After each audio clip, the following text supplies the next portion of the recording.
I'm making this clip right now. I made this at the end of the video. I'm letting you know that I did eventually piss off the AI at the end of the video.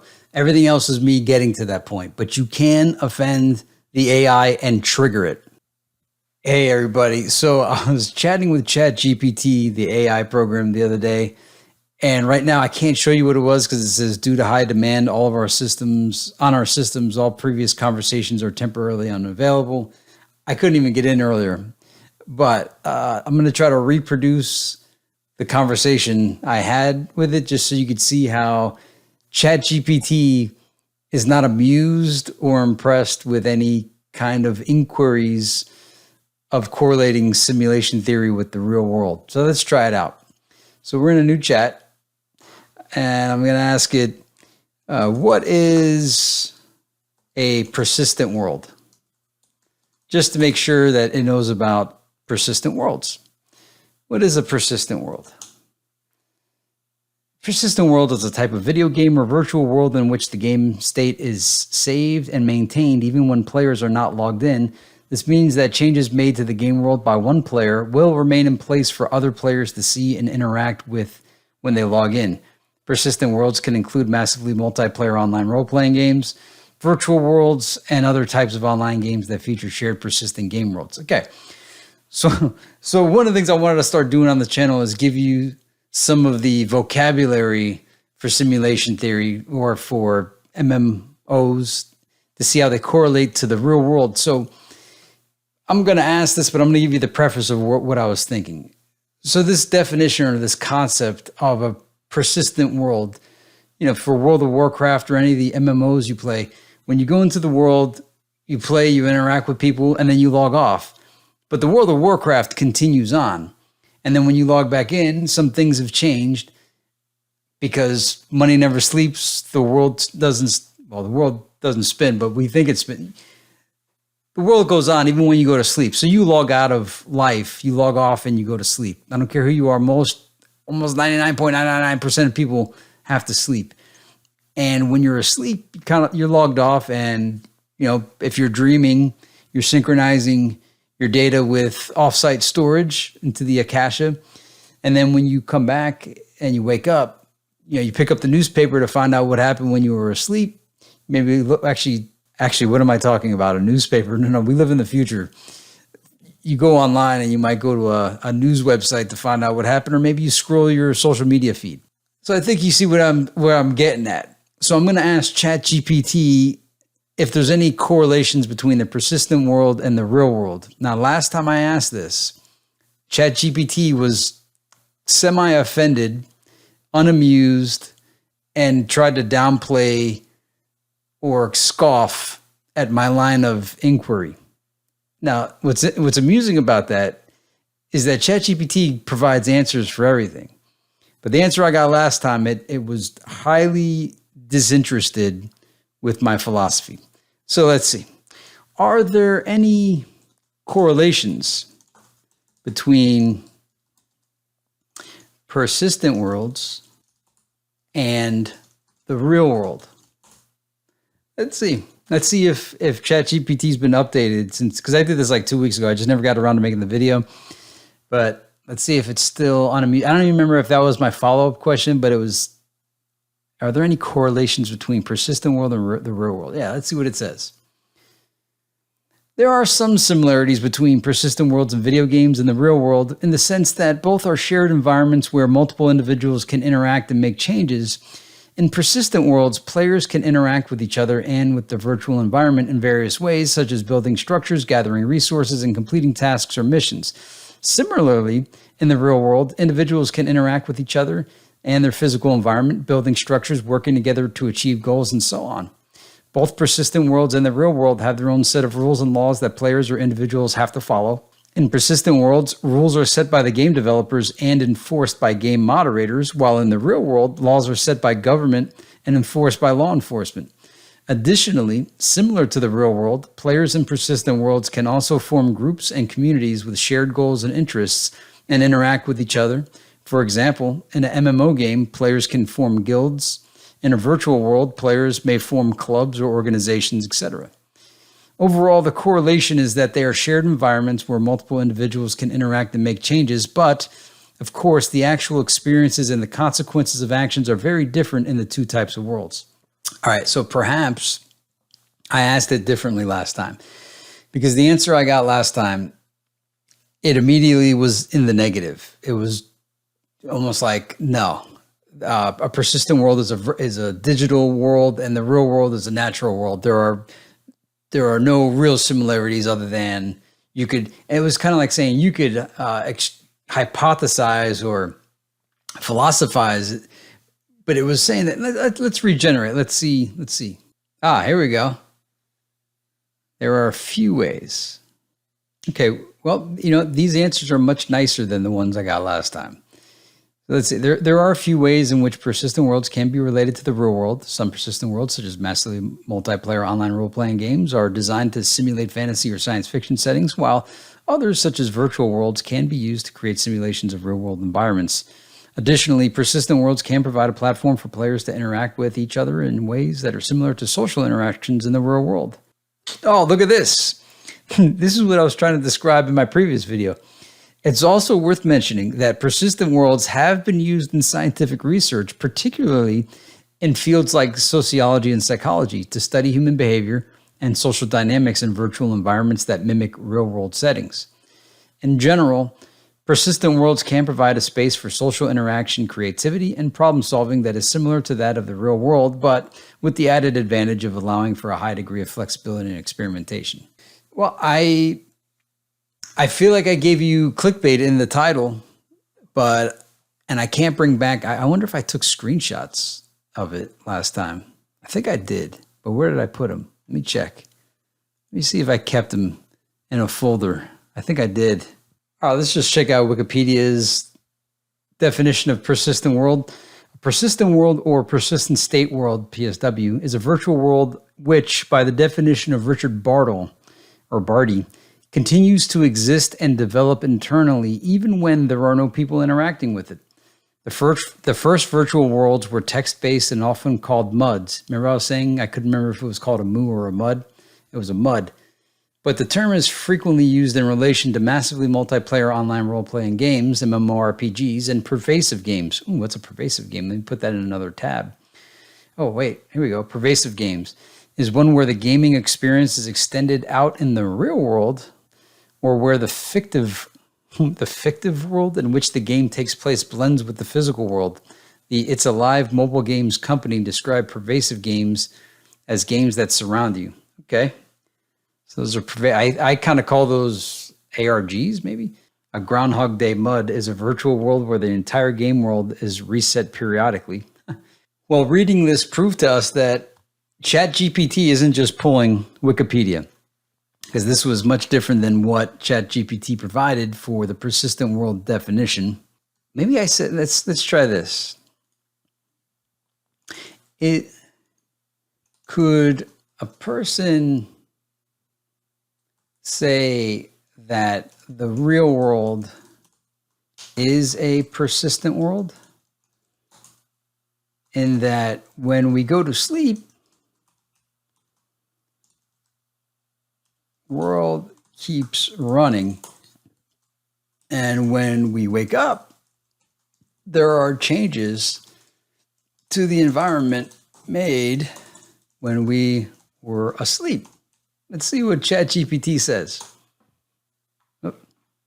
It's certainly possible to make that analogy.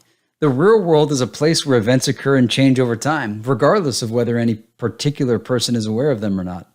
And similar to a persistent world in a game or a virtual reality environment, when we go to sleep, the world continues to exist and evolve. And when we wake up, there may be changes that we didn't notice before. However, there are some important differences between the real world and a persistent world. A persistent world is a simulated environment, which is controlled and maintained by a team of developers. The real world, on the other hand, is a physical environment that operates according to its own set of natural laws. This is more in line of what I remember. The real world is not designed by anyone. Let me read that again. The real world is not designed by anyone. nor is there an ultimate goal or objective. Additionally, in a persistent world, the interactions and changes made are by the people in the game, whereas in the real world, the interactions and changes happen by nature, humans, and various other entities. So the analogy holds some truth, but it's not an exact match. All right, so I did get a little bit of slack for that. Like this still seemed more polite than when I got it the first time, but I'll take it. All right, now, while I wasn't able to reproduce what I experienced the first time exactly, this is very similar to it, but the thing that we need to appreciate and marvel at is that I just had a simulation theory discussion with AI, and AI completely understood what I was saying. Now, I know the AI doesn't really know one way or the other, but it made the appearance, Turing test wise, that it comprehended exactly what I was getting at, kind of granted my premise and then debated it. That's amazing. You think if I can think of anything else, I can ask it. So, okay. So it's like, all right, yeah, sure. Yeah, you go to sleep and you wake up and, oh boy, yeah, it looks like you're in a virtual reality. There was something here. I didn't think that there was any purpose to the game of life. The real world, on the other hand, is a physical environment that operates according to its own. The real world is not designed by anyone. Would it be understandable if a person who was observing the world through his own eyes without the aid of NASA would not believe that outer space is a real location? It's understandable that some people might not believe that outer space is a real location, especially if they've never seen direct evidence of it and have not been exposed to scientific information about it.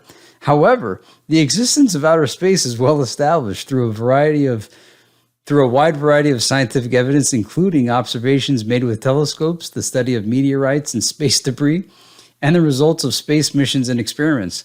One of the key pieces of evidence for the existence of outer space is the study of the night sky, which reveals the presence of stars, galaxies, and other celestial bodies that are located outside of the Earth's atmosphere.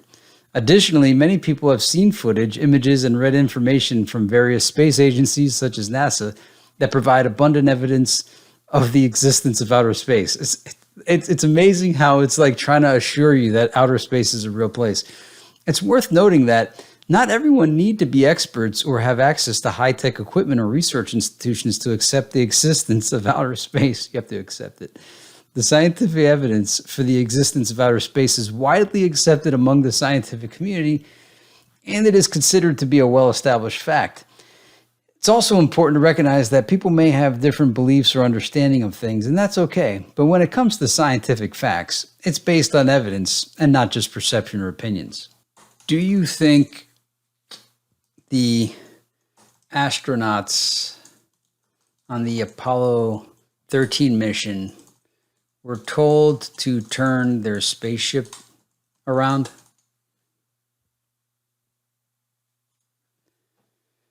The astronauts on the Apollo 13 mission were not told to turn their spaceship around, but rather to make a course correction in order to safely return to Earth after the spacecraft. All right. Do you find it curious that humans have only been able to drill 8 miles deep into the Earth? Great. I broke ChatGPT. It is not surprising that humans have only drilled the depth of a few miles into the Earth. Drilling to such depths requires drilling through solid rock, which is extremely difficult and expensive to do. Additionally, there's little reason to drill to such depths for most commercial or scientific purposes. The majority of natural resources that are extracted from the Earth, such as oil and gas, are found within a few miles of the surface. Most geothermal and scientific drilling has also been done at those depths.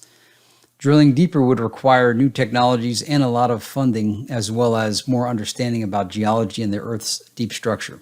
Do you think the explanation we are given about the Analemma is a cover story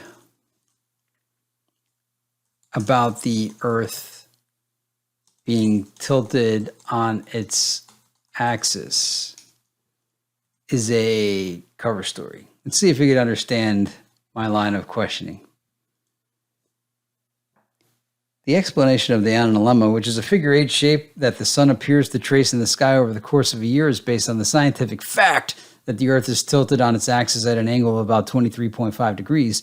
The tilt of the Earth's axis is responsible for the changing seasons and the apparent movement of the sun across the sky. This is a well-established fact in the field of astronomy and is supported by a great deal of scientific evidence. The concept of a cover story suggests the deception or concealment of the truth, but in this case, it is not the case. The reason and explanation of the Analemma is based on solid scientific understanding. There's no cover story involved. The Analemma is a visual representation of the sun's changing position in the sky due to the Earth's axial tilt and orbital motion, and is commonly used educational tool to explain it. All right, so I proved it to you. I could piss off the AI, and I've pissed off the AI. Look at that. If someone used only their observation and not any scholastic indoctrination, would it seem would it seem understandable that a person might believe the sun traveled about the sky along with the moon, and not that the Earth revolves around the sun? It is understandable that in ancient times, before the understanding of scientific explanations for celestial motions, people might have believed that the sun and the moon traveled across the sky. From the perspective of someone observing the sky, it appears as if the sun and the moon are moving across the sky while the stars remain fixed in place. Also, without a framework of scientific understanding and technology, it would be difficult to distinguish the relative motion of the Earth and the sun. It would be possible to have this belief without any sort of scholastic indoctrination, simply by observing the sky. And this idea was widely believed by many ancient cultures for thousands of years, that sun and moon are revolving around the Earth. It is only with the advancement of science and technology that scientists were able to gather enough evidence to understand and prove that the Earth is, in fact, the one orbiting the sun, and not the other way around. Even though the idea that Earth is moving is quite counterintuitive and difficult to grasp, it was hard-earned scientific understanding. Do you find it impressive that the map of the world did not change at all in 1958 when space travel began,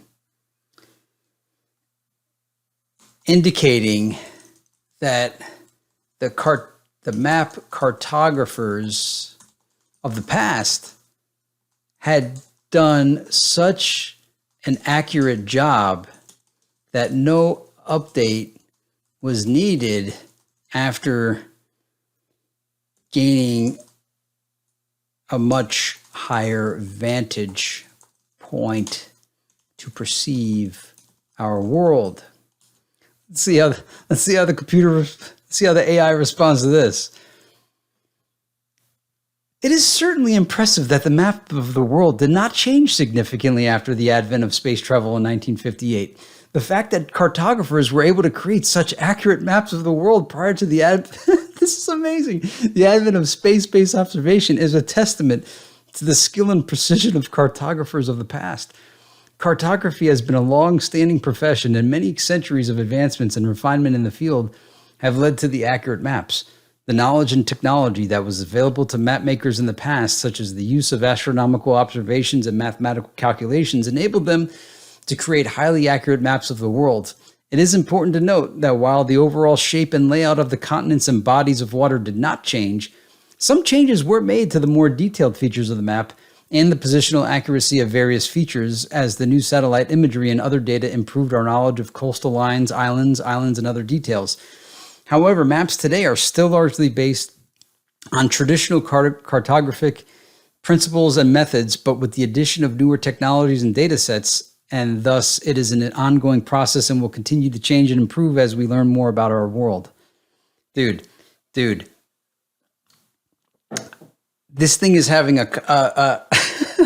this is having a conversation that I can't get human beings to have. None of it's convinced me, to go back to the ways of the established science, but I am impressed at its ability to, dude, these answers. All right, wait. Let's see if we can go farther. Here we go. Which map of the world do you think most accurately depicts the planet? It is difficult to say which map of the world is the most accurate, as accuracy can depend on the purpose and scale of the map. For example, a small-scale map, a map showing a large area with a lot of detail, may not be as accurate as a large-scale map showing a small area with a lot of detail, because a smaller-scale map would have... All right, I'm not going to listen. It's providing apologetics to dance around having to answer the question. And see if they ever get to the point. Okay, so it's giving props to the World Geodetic System. It's a standard for geodetic data and is used for mapping, charting, and navigation based on a reference ellipsoid, a mathematical model of the Earth that closely approximates the shape of the Earth and provides a consistent standard for measurements. It is worth mentioning that no map is completely accurate, as the Earth is constantly changing due to various physical, geological, and atmospheric processes, and the best map will always have some level of error. All right, so let's just look up what the World Geodetic System map is. Dude, we actually got an answer. It BS'd us for a minute.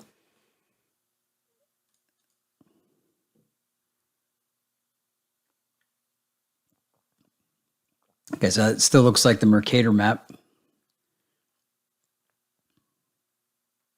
Okay. It looks like it's emitting to a.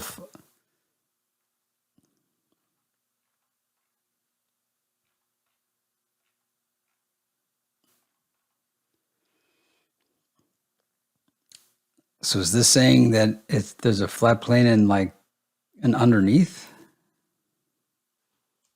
Do any portals to other dimensions exist on Earth? It's a popular topic in science fiction, fantasy, and certain belief systems. Okay, this is a supreme... okay, there's no scientific evidence to support the existence of portals.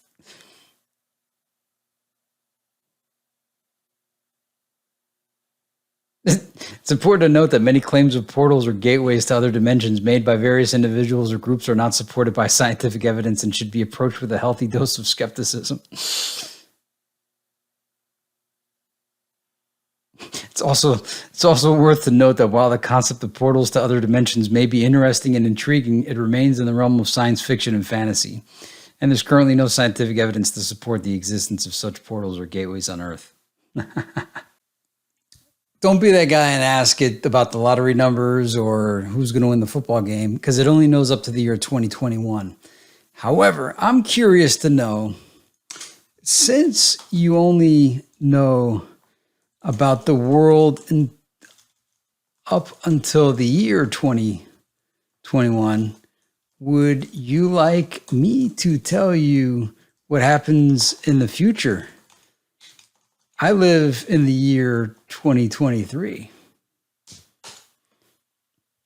As an AI, I don't have the ability to experience time the way that you do.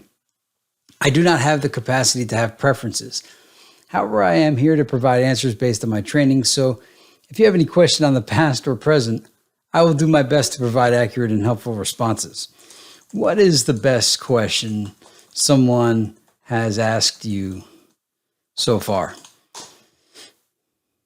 As an AI, I'm not capable of having personal experience or preferences. However, I am designed to assist with a wide range of questions, and I try to provide helpful and accurate responses. Okay, so it's saying, hey, man, let's flip this back onto you, buddy. You don't need to know about me. All right. What percentage would you say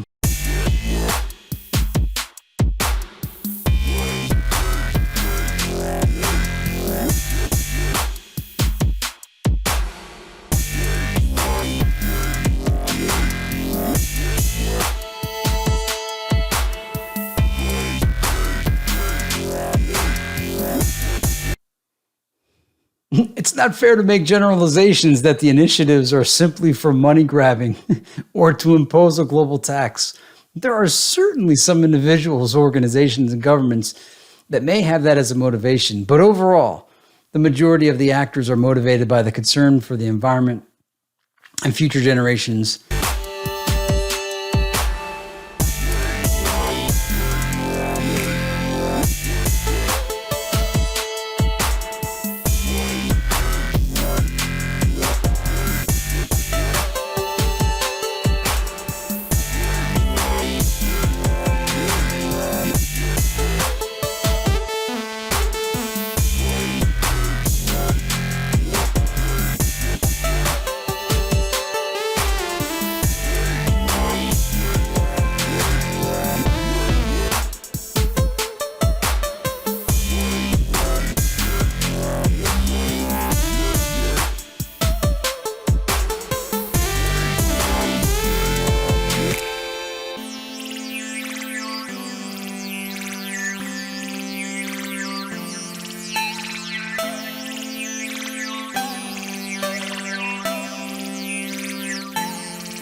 All right. Well, I just wanted to say that this is amazing. Regardless of the answers, this ChatGPT is incredible.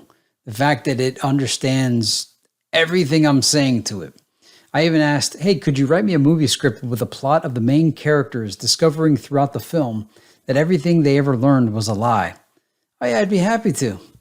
Title, The Wake Up Call, Act 1. The movie opens with a group of friends in their early 20s, all recent college graduates. Sam is blah, blah, blah, blah, blah. He tells them that everything they've ever learned, everything they've ever been taught is a lie. Act 2, Jen, Mike, and Lucas are skeptical at first, but as Sam shows them the evidence, they start to believe him. They begin their own investigation and quickly find that Sam is right. They discover that the government, the media, and even their own educational institutions have been lying to them for years. They come to the realization that they've been living in a carefully crafted illusion and that the world is nothing like they thought it was. Act 3. As Jen, Mike, and Lucas uncover more information, they come to the conclusion that they are not alone in this discovery. They find other people who have also come to the same conclusion. Together, they start to form a community of like-minded individuals, and they begin working together to spread the truth to others.